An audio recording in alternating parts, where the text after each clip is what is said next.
Hi, I'm Justin Zaks, Vice President of Strategy at Moomoo Technologies. I'd like to welcome you to our final webinar of our monthly 7-part series entitled Experience Options Like Never Before. This series will give viewers an exclusive opportunity to learn about a variety of topics related to options from industry experts at the Cboe. I'll also be asking our Cboe experts about their presentations, their professional lives, and their view on various options topics. You, the viewer, will also get a chance near the end of the webinar to ask questions, so make sure to watch the entire show. I wouldn't want you to miss anything. The educational presentation should be about 20 minutes, followed by questions for about 45 minutes total. This webinar is part of a broader collaboration between Moomoo and Cboe that includes several in-person events and the introduction of index options on the Moomoo platform last November.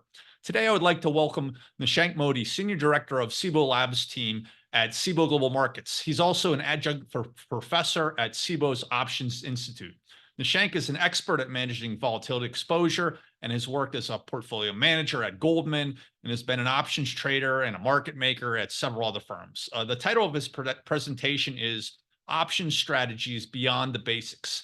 Nishank will talk to us about option strategies used by traders beyond just single puts and calls. He's going to review debit and credit spreads, collars, and a strategy with a very colorful name named the Jade Lizard. These slides will be available in the webinar chat, and a replay of this video will be available in the app shortly after this live presentation and on YouTube in a few days. Before we begin, make sure to go to moomoo.com to check out our current sign-up promotions if you're not already a client. If you enjoyed this webinar, please check out the live section of the app under the Discover Moo tab to sign up and set reminders for more of our informative upcoming webinars. Welcome to Nishank. Thank you, Justin. That was a great introduction. Hello, everyone. Like Justin mentioned, I work for Cboe, and really my job at Cboe is to launch new products. I talk to market participants and try to figure out what's missing in the markets and what can we introduce that can add value to the ecosystem. Today, I'll be talking to you about option strategies. I've had one such session with you before where we spoke about basic option strategies. What is a call? What is a put? When would you buy a call? When would you buy a put? We're going to dive a little bit deeper today into how do you use spreads, look at some of the more basic spreads, and then really jump into some somewhat complex spreads. My intention isn't to tell you to trade these spreads necessarily. It's just to show you that using options, you really can create very varied different kinds of payouts.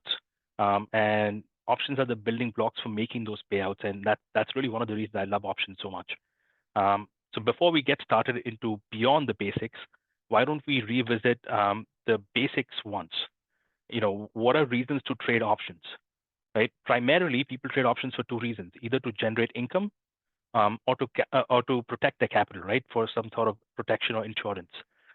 Within those, right, most brokerage platforms divided into 4 levels of options trading, level 1 through 4, where you have covered calls, long puts, long calls in the income generation or the less risky strategies. The higher riskier strategies are level 3 and 4, where you can use spreads or naked contracts, which is another nomenclature for saying short options. If you're short a call or short a put, that's called a naked contract. Generally speaking, right, we divide option-based strategies into these 2 buckets: income and capital. Another point to revisit from one of our older conversations is, define your goal, right? What is it that you're trying to do? Why are you trading options? And what are you looking to achieve out of it? When you are specific with your risk parameters, it's actually easy to design a strategy, or it's easier. You get more inputs, and you can start tracking your results. Some of the questions I ask myself, and I'd encourage you to ask is, what is the max loss that you are comfortable taking? If you recall from previous sessions, when you buy a call, when you buy a put, the max loss is the amount of money you paid for it. When you move to strategies that go beyond just buying a call or buying a put, the max loss number is something you should follow very, very closely. Track that number and make sure that that number is within your comfort level.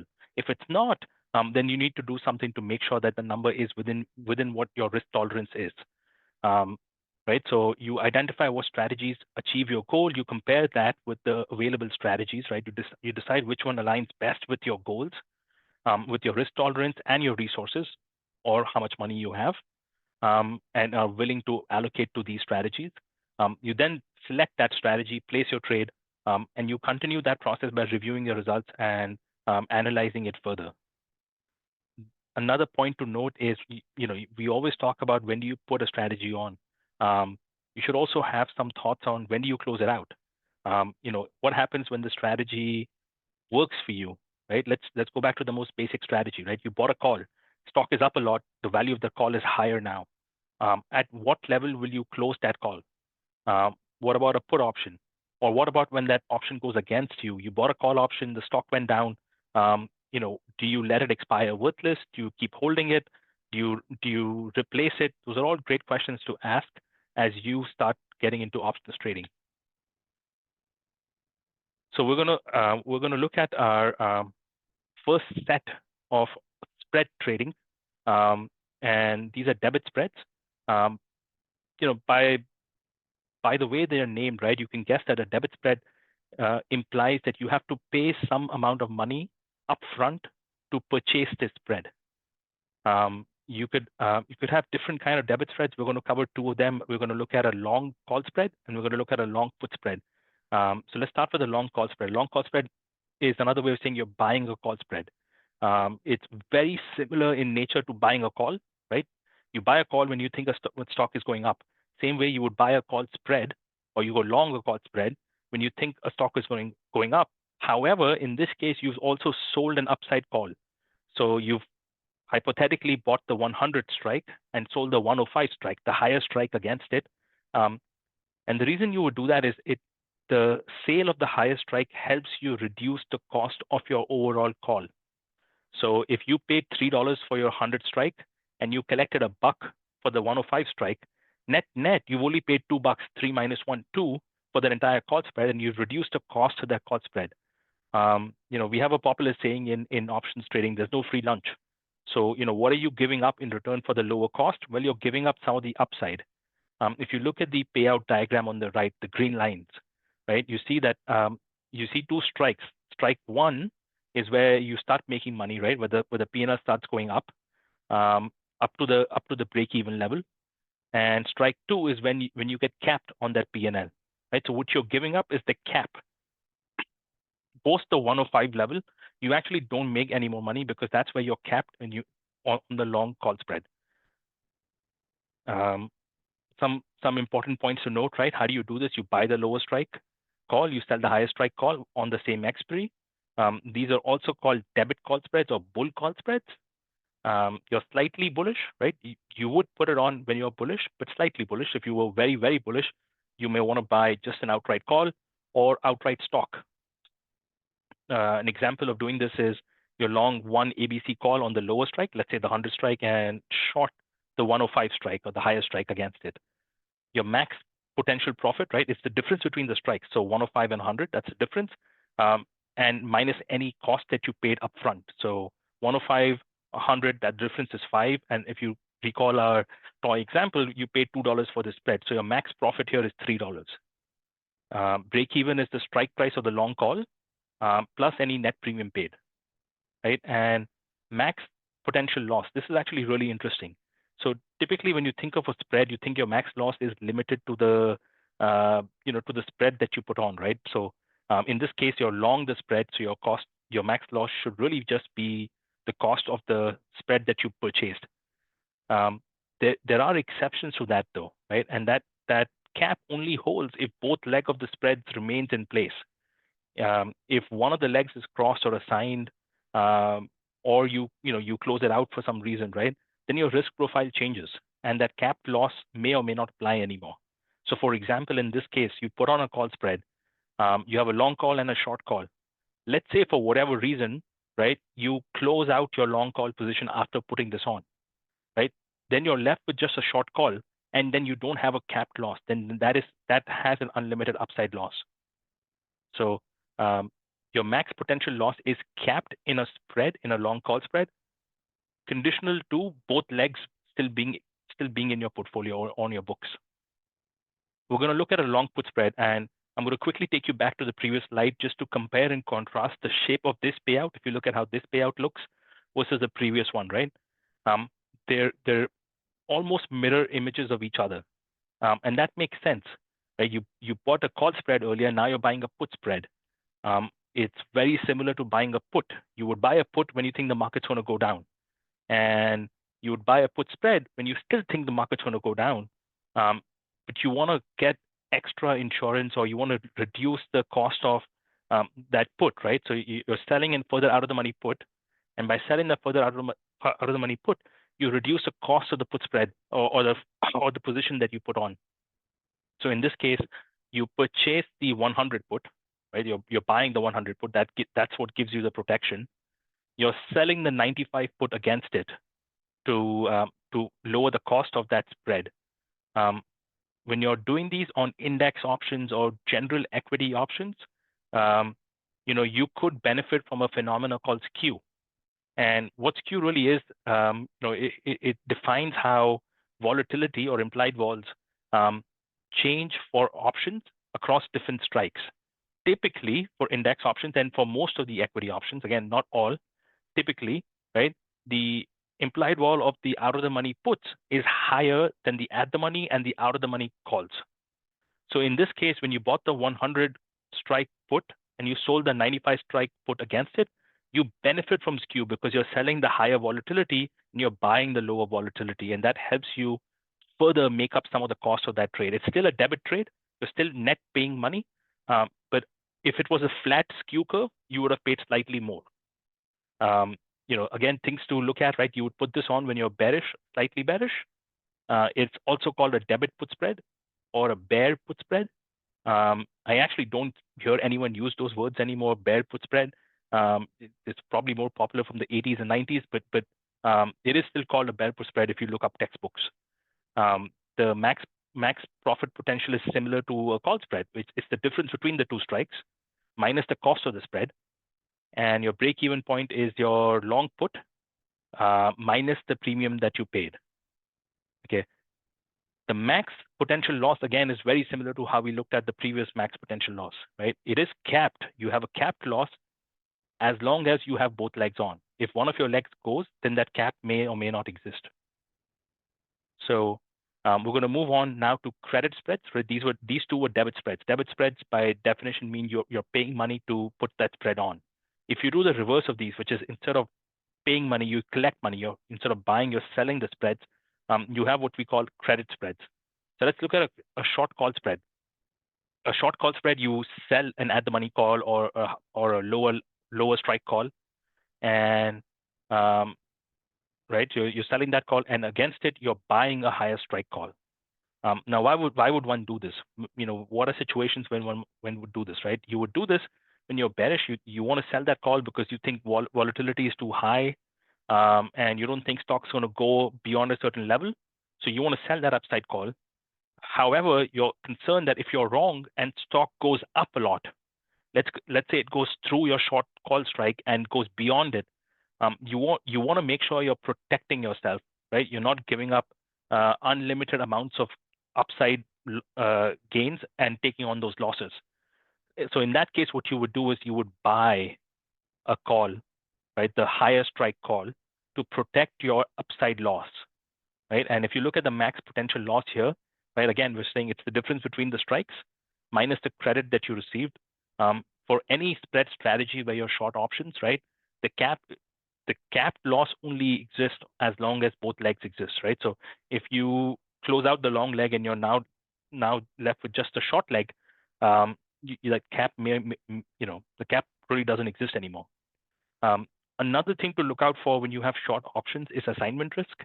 I would say this particularly applies to short call options, although it does apply to short put options also.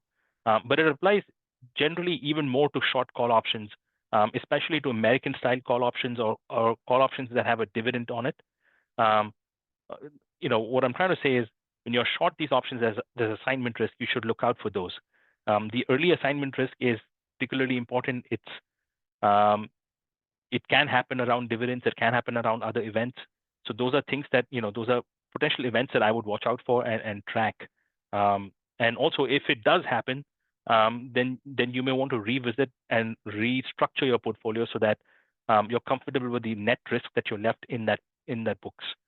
So this is a short call spread. Let's look at the equivalent short put spread, right?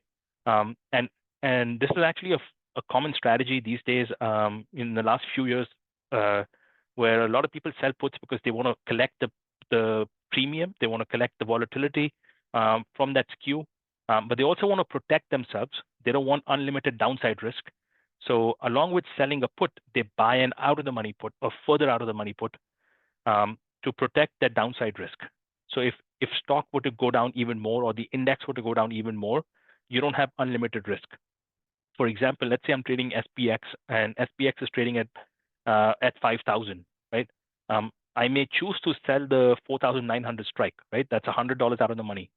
I sell the 4,900 put and I collect some premium on it. And I'm doing this 1 week out. But I really don't want to take unlimited risk on the downside. Maybe there's some election news that comes out, or the Fed makes an announcement, or there's some new, risk emanating from geopolitics in the Middle East. Who knows what happens, right? And we're down at 4,500. So if you see that move from 5,000 down to 4,500, that's a 500-point move. The 100 points out of the money put that you sold doesn't take at expiry won't take any losses down for the first 100 points, but will take the last 400 points of losses, right? And in case you don't feel comfortable with that amount of risk, what you would do is you would make it a put spread. So you'd sell the 4,900 put and you'd buy a further out of the money put against it. That could be the 4,700, 4,750, 4,800. It could be any of those strikes, depending on how much risk you are willing to take in your portfolio. The width of those put spreads is an important consideration. Some people like 50-point spreads, some people like 100-point spreads. Some people look at it as a percentage, right? A 99 versus 98 percentage versus 97 percentage. Some people look at it in terms of, how much premium am I collecting upfront versus what's my max loss. So if I put it differently, go back to the example where you sold the 4,900 put. Let's say you bought the 4,800 put against it. So it's a 100-point spread. And net, you collected $10 on that spread. Well, you collected $10. What's your max loss? Your max loss is the difference between those two strikes. That's $100, right? Minus the money that you collected upfront. So that's $90, right? So your max loss is 90, your max gain is 10, right? And is that a ratio you're comfortable with? You could be comfortable with that ratio depending on what probabilities you assign to either of those events happening. If you think the $10 event is a much higher probability versus the $90 loss being a much lower probability, that's something you may want to do. If you don't believe that, you may want to restructure your trade where you don't have such a large ratio between the max profit and max loss. So again, if you go back to one of the points we were looking at, right? When you structure a trade, these are things that you look at. You look at your max loss, you look at your max gain or your expected gain. You look at what your views are and how probable it is for you to be in either of those categories. And then you start doing risk management with your positions and you say, am I comfortable with this risk? Is this something I'm willing to put on? And if things go wrong, what is my outcome look like? What does my loss look like? Am I okay with that loss? If I'm not, let me change this position or maybe not put it on at all. Maybe put something else on. With that, we're going to move on to our next category of spreads. These are protective collars. These are actually quite popular, and they've been popular for a while. What a protective collar does is it sells the upside on a given stock, and in return you get to buy the downside, right? So what I mean is it's typically put on when you have the stock already in your portfolio. Let's say you own Nvidia, and you've been a long holder of Nvidia for a very, very long time. So you have a low cost basis. You've made a lot of money on it. You're concerned about some of the news from Asia, and you don't know if the demand is going to continue, but you still think there's upside there, right? So you don't necessarily want to sell your stock. However, you want some protection. You don't feel as comfortable having that level of exposure to Nvidia, and you want some protection. You have some options, right? What could you do? You can sell some of your stock, right, and keep the rest. Let's say you have 100 shares. You could sell 30 shares and keep the other 70, right? Or you could buy an outright put, right? You could buy an at the money put or out of the money put. You could buy a put option. A put option protects you from a downside against a downside move. The issue or the problem with the put option is it's quite expensive. And when you do the risk reward, maybe you think it's worth it and you put it on. Maybe you don't think it's worth it, or you think it's something that you're not as comfortable putting on with the risk reward in mind. Especially since you are neutral to, somewhat neutral on the stock in the term that you're looking at those options for, right? So in that case, what you could do is you could construct a collar where you sell a call option, right? You write the call option, and you buy a put option, and you do it share for share. A variation on this, or one type of collars, is called zero cost collar. And a zero cost collar is really just a collar where the premium that you collect from the call option is the same as the premium that you pay for the put option. So if you see this payout diagram, right, I've tried to create this zero cost collar where the green line matches the long stock P&L up to the strike on the put on the downside and up to the strike on the call on the upside. Beyond that, right, your upside gains are limited on the calls and your downside losses are limited on the puts. And this is why this is a popular strategy when people want to protect their portfolio in what they think is somewhat of a neutral environment for that name. So let's review what we just said, right? What is a protective collar? It's long stock where generally you own the stock or you want to buy the stock and put this collar on. So you have long stock and a long put and a short call.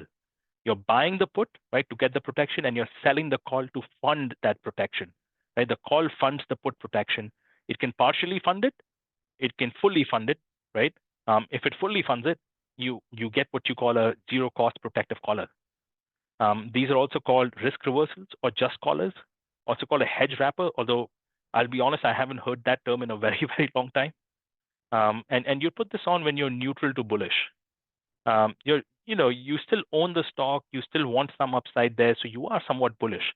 But you've capped your losses and you've capped your upside, so it's more of a neutral to bullish than outright bullish. Your max potential profit is the call strike minus the stock cost price, right? The cost of the stock, plus any net premium that you paid or collected.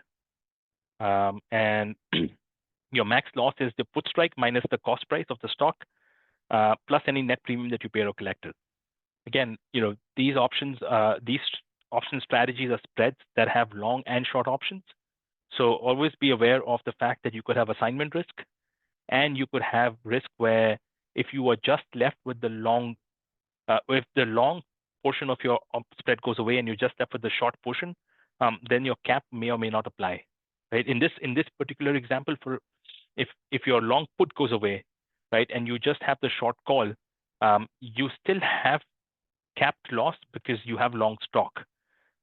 But now you're talking of three legs, right? So, and if your long stock and your put goes away and you're left with just the short call, then again you don't have the cap and you're left with unlimited risk. Justin mentioned this in the prologue. Right? We're going to talk about a really fun strategy called Jade Lizard.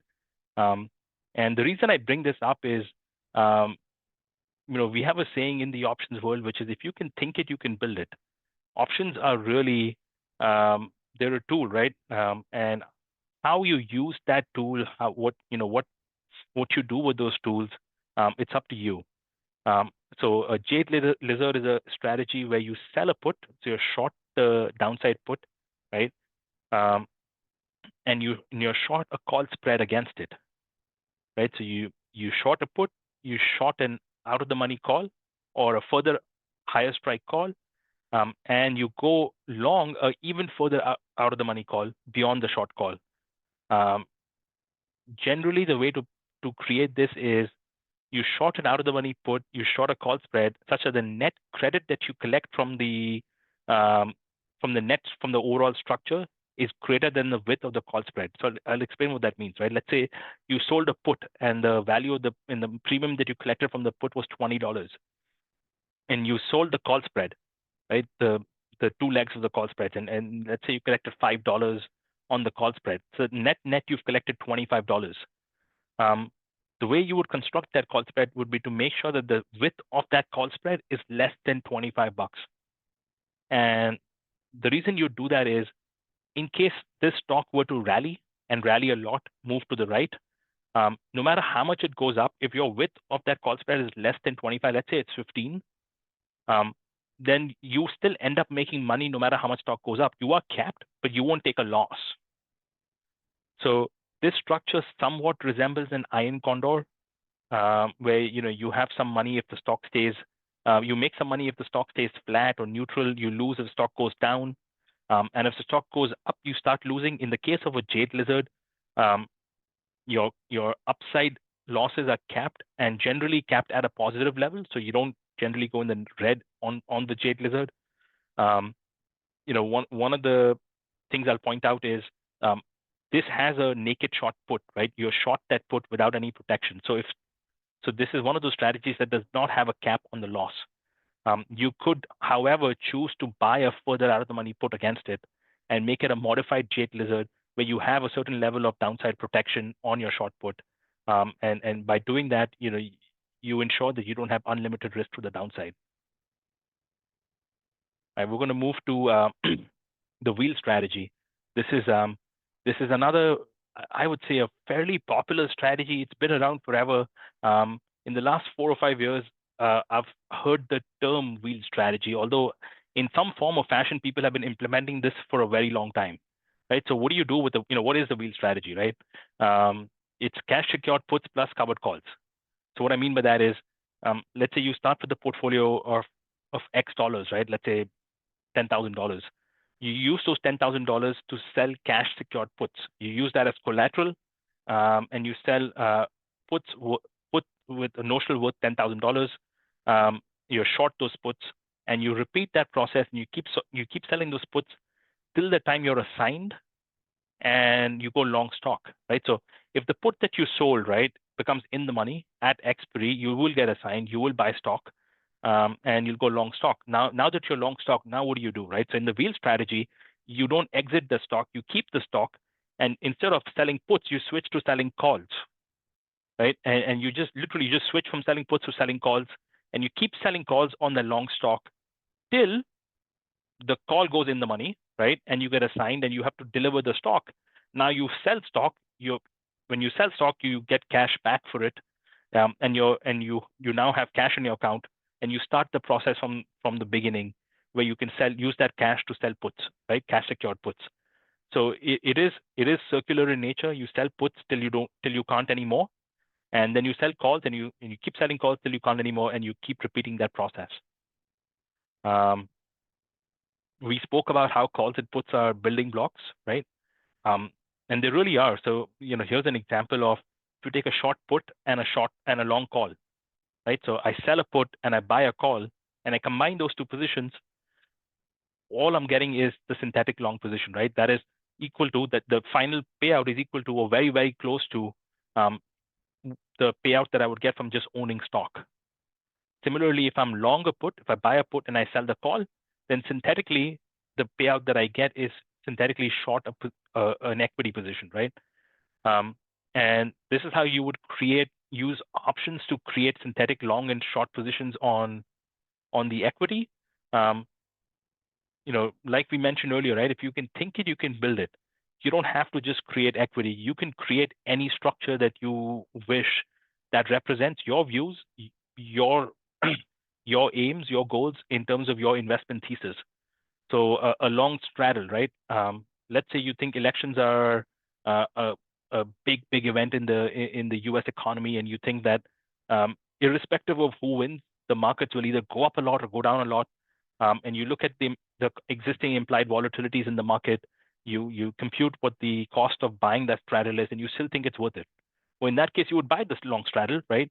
And it gives you the exposure to a large move on the upside or a large move on the downside. And similarly, you could do that with a straddle or a short straddle or a strangle, right? In which case you're not doing it on the same strike, you're doing it across different strikes.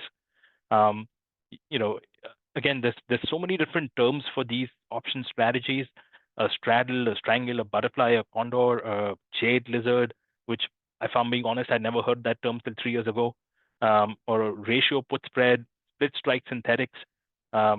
Eventually, I think knowing some of the basic terms are important. If you don't know every single term or what the strategy is called, that's okay, as long as you are in a position to either yourself or use some tools to chart out what the payout diagram looks like. If you put all those different strategies together or the positions that you have together and start figuring out, what does it mean for your payout, right? What does it mean for your P&L in terms of if stock goes up, if stock goes down, if stock stays where it is, and how does that look across time? All of these charts that I'm showing you, this is at one point in time, typically at expiry. The payout diagram looks different prior to expiry, right? If the day you put it on, the next day, the day after that, the payout diagrams change. So to be able to track those things are all important aspects of trading option strategies. Actually, with that, I think that's my last slide. I'm going to open it up to Q&A and really, pass it back to Justin for more comments. Thanks for that great presentation. It was very informative. I really love the way you think about this in terms of building blocks. It's like everything is made up of either calls, puts, or stock in some way. And so you can take these, more simple types of things and build more complex products. It's kind of like Legos, right?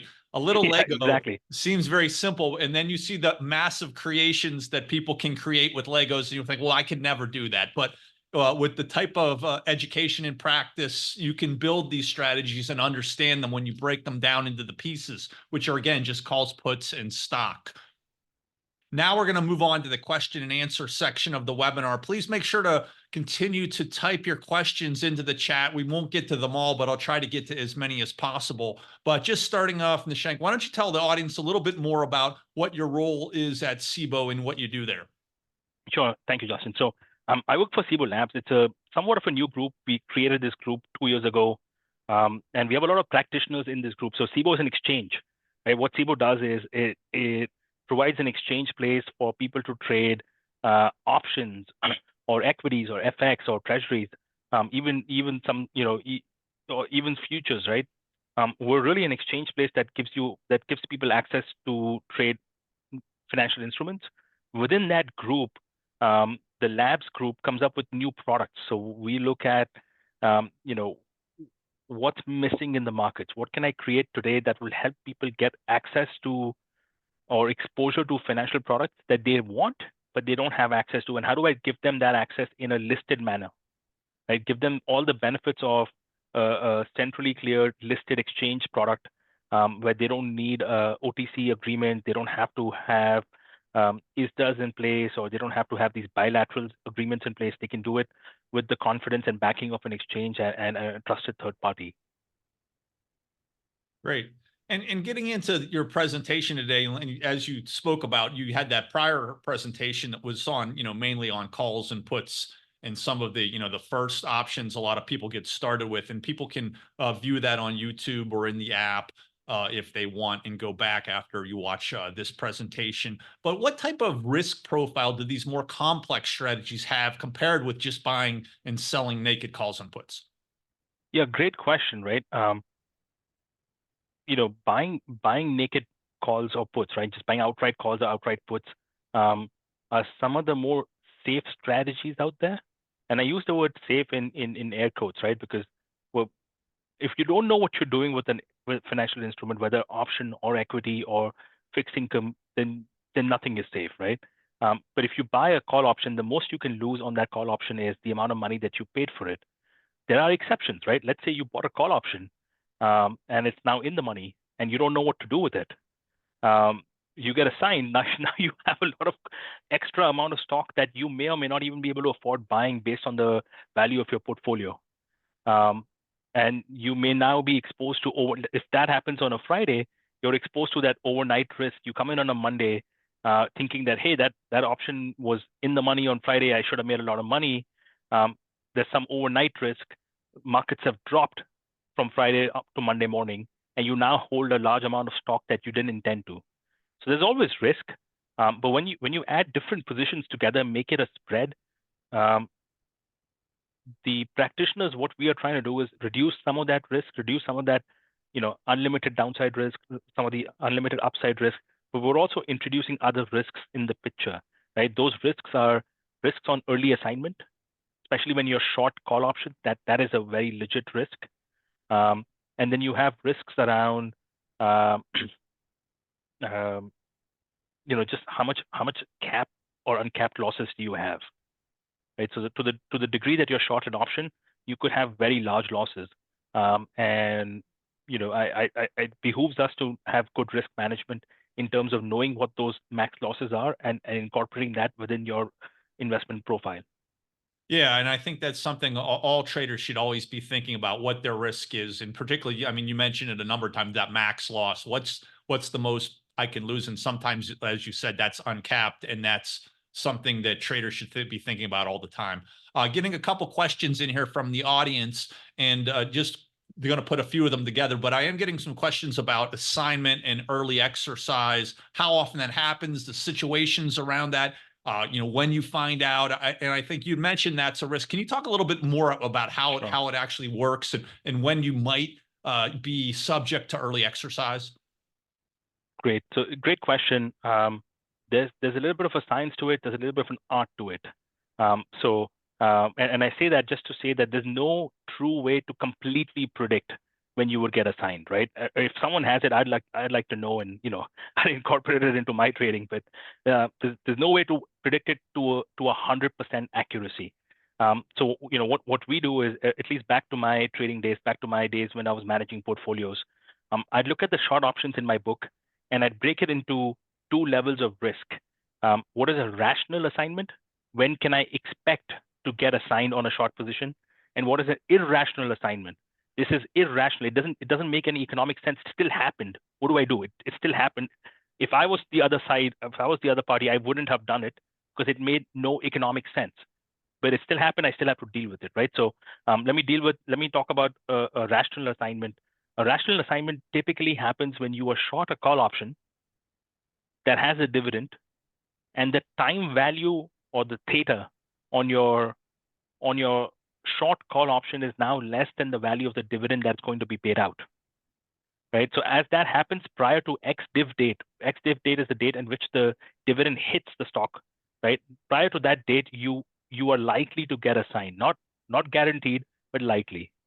An easy way to figure that out, if you have access to options, is you can use put call parity, right? And using put call parity, you can figure out what is the value of the put that corresponds to the short call that you have. So if you're short the 95 strike call, what is the value of that put? Compare the value of that put to the dividend, and if the value of that put is less than the dividend, then there's a high probability of you getting assigned, not guaranteed. But there's other reasons you could get assigned, right? You could get assigned because some of the assignments can come in after 4 o'clock, before when markets are still moving, but after options have closed. You could have an assignment coming in for a reason that you couldn't predict. Someone just wanted the stock and didn't want to bother buying it, and they went through this early assignment process where you now get exercised on short calls or short puts on your end. And those I would put under the irrational assignments. In my trading career, I've seen both. I generally watch out for and avoid the first, right? You can get pretty good at avoiding the first because that is something you can calculate and say, hey, I have a high chance of getting assigned, so I shouldn't be in this position because I don't want to get assigned. And I can close it out and I can replace it with something else, or take that risk out of my books or minimize that risk. The second category, which is irrational, is much harder to account for because in that case, there's no telltale sign which tells you are about to get assigned, right? So for put options, when your time value, right, or the optionality in your option becomes very, very low, those are generally times when you have a higher chance of getting assigned.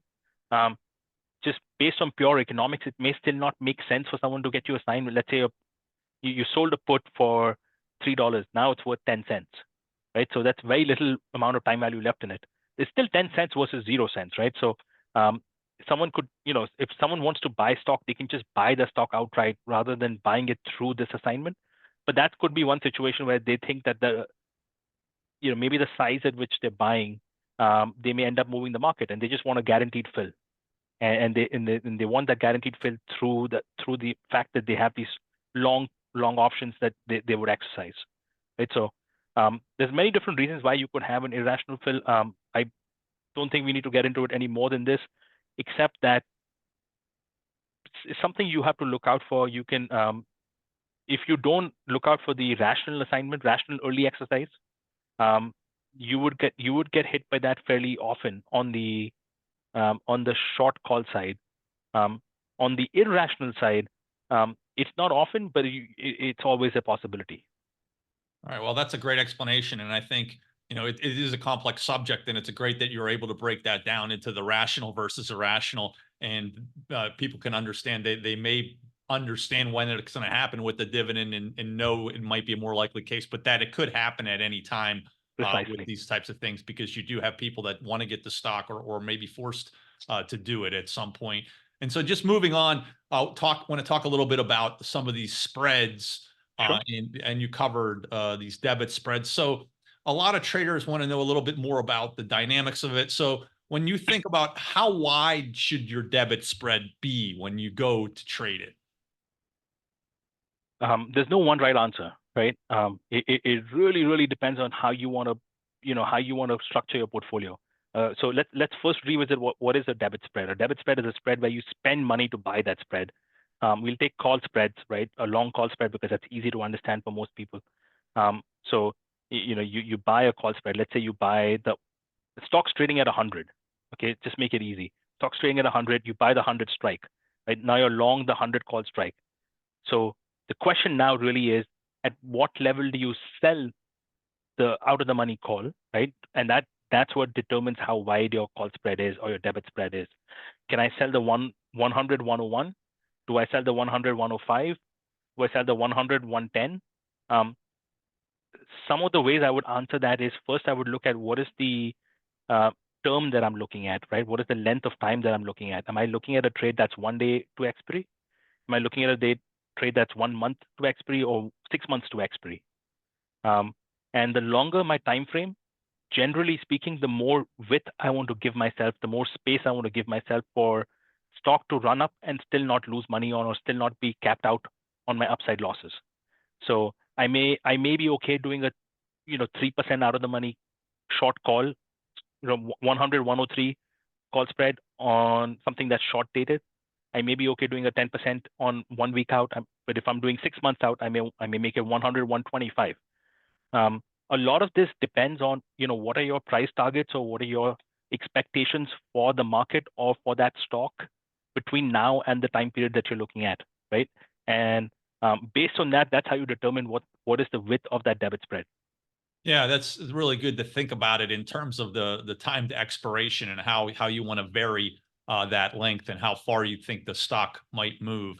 So that would be a long call spread example. So the two questions that I want to give you at this kind of same time is the different types. So when would you're using, say, a short call spread versus a long one? And then also one of our users asked, how do you decide between a long call spread and versus a short put spread, which have a very similar profile? So I'll answer both those questions. Both great questions. First question is, when do you use a long call spread or a short call spread?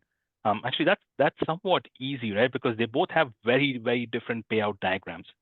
If I'm long a call spread, I am neutral to bullish, right? All things being equal, I expect the markets will go up somewhat, slightly, but I expect the markets to go up, right? That's when I would use a long call spread. Versus a short call spread, I am neutral to bearish, right? So what I expect is markets to somewhat go down in nature, right? If I'm trading Apple and I think Apple's going to stay where it is or somewhat go down in price, I would sell a call spread on Apple. But if I think Apple's going to go up slightly instead of going down, I would buy a call spread on Apple, right? So that's how I would think of it, right? Think of where do you go directionally on that name, right? Are you directionally bearish, bullish, or neutral to bearish, neutral to bullish, right? So the magnitude of your direction, and that should help you decide whether you want to be long or short the call spread. The second question was, well, if I look at the payout diagrams, a long call spread and a short put spread looks almost exactly the same.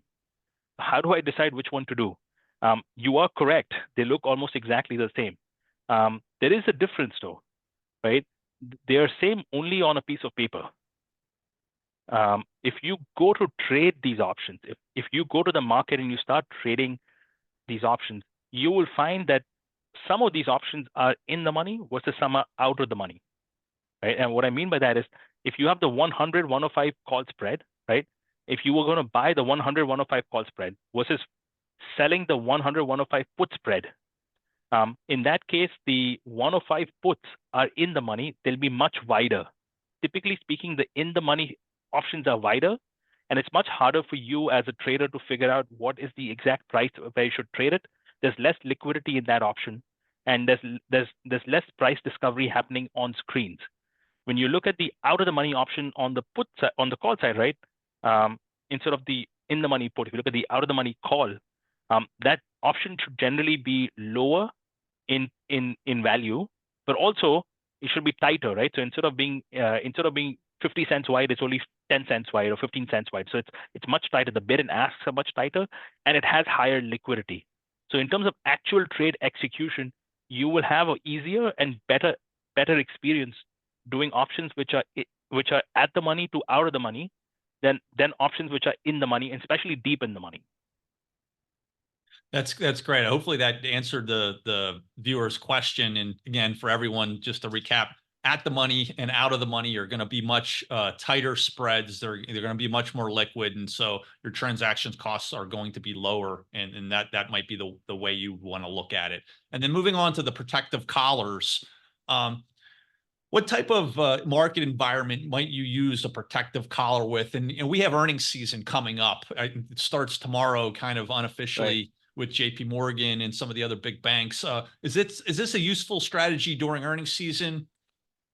I mean, that's a great question, and the answer is yes, right? It is potentially very useful during earnings season. Stocks in the US have earnings 4 times a year, right? Quarterly earnings.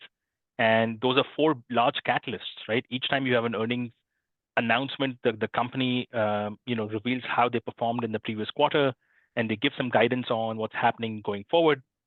Their executives speak, and as a marketplace, you get a lot of new information that you didn't have about that company prior to that event. With that amount of information coming in, right, that uncertainty of what the company would say or not say gets priced into the options.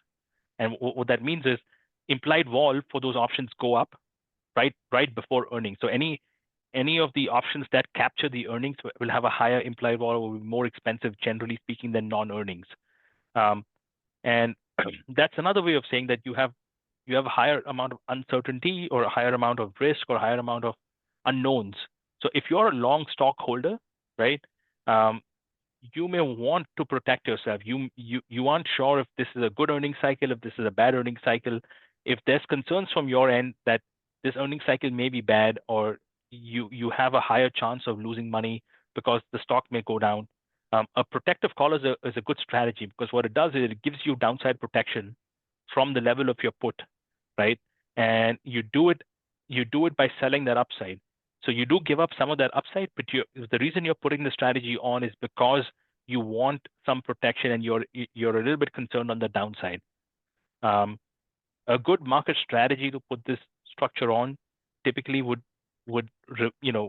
be one where the value of the call is higher, right? The implied vols in the call is higher compared to the value of the implied vols in the put. That may not always line up in that way.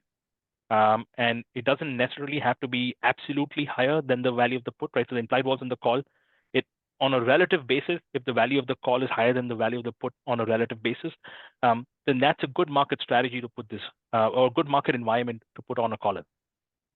Great. And speaking of that implied volatility skew, I wanted to move on to my favorite name here, this Jade Lizard. And first of all, I got to ask you, why is it called a Jade Lizard? I can see it kind of looks like a lizard on the graph, maybe. Right. Why Jade? So 2 things, right? I am absolutely horrible at PowerPoint slides, and I put a lot of these together myself. So my Jade Lizard looks, pretty basic. But if you look at Jade Lizards in general, if you put it together and you actually look at the chart, it does look like a lizard. It really does. It looks like a lizard with a long tail, right? And that's where the name came in. And it's one of those strategies that's constructed to give you the feeling of having a high green aspect to the chart. right? Ah, that's So where the jade comes from. The that's high, where the jade and comes that's in. another question I wanted to ask you about. So it's still profitable or neutral on the ups, on the upside. Right. And then the downside's the risk is, and that has to do with the width of the call spread. Maybe you can just go over that again with some people, but I thought that's a great part of this strategy is like, no matter, some of these other strategies, if it keeps going, you're going to lose money Correct. on the upside, but here you're kind of capped. So people who trade these strategies, and these are complex strategies, right? So I again, like I will caution people, don't trade it if you aren't fully aware of all the risk and you don't understand where this is going. It's meant for illustrative purposes, right? But people who do trade jade lizards most often compare it to an iron condor, right? And what you're doing in an iron condor is you're selling the upside call spread and you're selling a downside put spread, right? You sell a call spread and a put spread, and you hope that the market kind of stays neutral within your bounds, and you collect money. In a jade lizard, you're changing that profile slightly, right? You're taking unlimited risk to the downside. You're selling a put without making it a spread. You're taking unlimited risk to the downside. And on the upside, you're still selling a call spread, same as an iron condor, right? But you're making it a very tight call spread. You're reducing the width of that call spread, and you're doing it in such a way that no matter how much the stock goes up, you still end up making money. And that's why it looks so green, because in a chart, and you only have so many points in a chart to show, right? In a chart, you're like, hey, if this goes up, I make money. If this goes down, even then I make money up to a certain level. Um, the downside, or the part that's red, is really the fact that on the downside there's unlimited risk all the way down to zero, right? Which you may or may not see in the chart completely. So I'm not saying this is more green than anything else. I'm just saying it appears that way on a chart, which is why it looks green and it looks like a lizard, and that's where the name jade lizard comes up. Yeah. And then getting back to the question about the implied volatility skew, how does a jade lizard take advantage of a normal skew profile? Yeah, so jade lizard is meant to take take advantage of two facts. One is skew is high, especially for index names. So if I'm trading SPX, I want to sell an SPX out of the money put, which is what you would do in a jade lizard, right? Because that volatility is higher than the at the money wall, or even the out of the money call wall, right? So I'm taking advantage of that higher skew or higher volatility. I'm also taking advantage of a separate phenomena called volatility risk premium, VRP. And what vol risk premium really means is um, it is the difference between the implied vols and the realized vols of a given name. Implied vols are the vols that are implied in the options of a name, right? So what the market thinks the volatility of that option, of that exact option, should be looking ahead.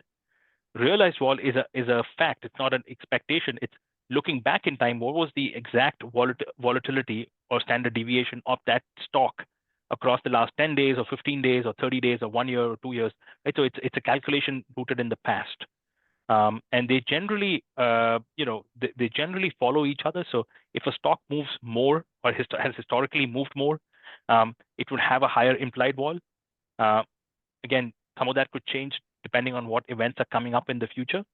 But the difference between implied and realized, is called vol risk premium. And it's one of the reasons why people love selling options, because that vol risk premium is generally positive, especially for index or broad-based equity index products. So a jade lizard makes use of skew, where you're selling the high vol put. It also makes use of vol risk premium by selling the put wall and by selling the call wall through the call spread. Yeah, and you bring up an excellent point, and I think so many beginner options users are only doing long only strategies. And here is something based upon this volatility risk premium that you can see, as Nishank said, a lot of times you're actually starting from a better position if you're selling these options, and the spreads allow you to do that with varying degrees of accuracy and reduced risk depending on how you're setting up all those spreads. And then moving on to the wheel strategy, uh, you know one of the questions people might have is a time frame around this. So the wheel goes round and round, and And, do the people do it daily, weekly, monthly? How would you think about it? Or do they vary the time frame? Or how do you usually see a wheel strategy employed? So there's a few factors that determine the time frame for a wheel factory, for a wheel strategy, right? The first one is, you are putting a wheel strategy on for a name that you are at least somewhat bullish on, right? You buy the stock and you sell calls, that's a bullish strategy. Or you're selling puts, which is long deltas. Again, it's a bullish strategy, or neutral to bullish. In both cases, or put differently, in all parts of the wheel, you are at least somewhat bullish. So it's a name that you want to own, or you think has upside, and you're somewhat bullish in it. You would also like to put on a bullish a wheel strategy in a name where you think VRP is pretty high, where you think implied vols are high, especially compared to the realized vols in its name, and you're trying to harvest that. You're trying to collect that implied vol by selling the put and selling the call, but doing it in a way that has some sort of risk management around it. In terms of timing, right, there's two factors that come into play. First one is, what are your views, right? What are your thesis? When I look at a stock and I say, well, what's my price target on this stock? Where do I think it's going to go? And when do I think it's going to go by? Once I have those levels of analysis or thesis completed, I can use that to create that options trade. The other one is, right, if you're putting this trade on, you're getting assigned, you're going long in stock, long and short stocks and options. There are some tax consequences to this. And I'm not a tax expert, nor can I give you any tax advice. But I would say, sometimes people would structure the trade in order to make sure that they have the right tax consequences. Now, I would say talk to your accountant or talk to an expert who can explain that better. But those tax consequences also play a part in choosing the tenor or the expiry for the wheel strategy.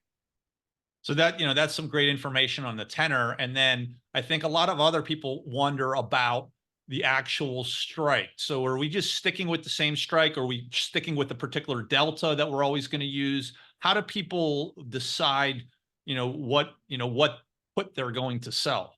Sure. So I'll tell you what is the most common implementation.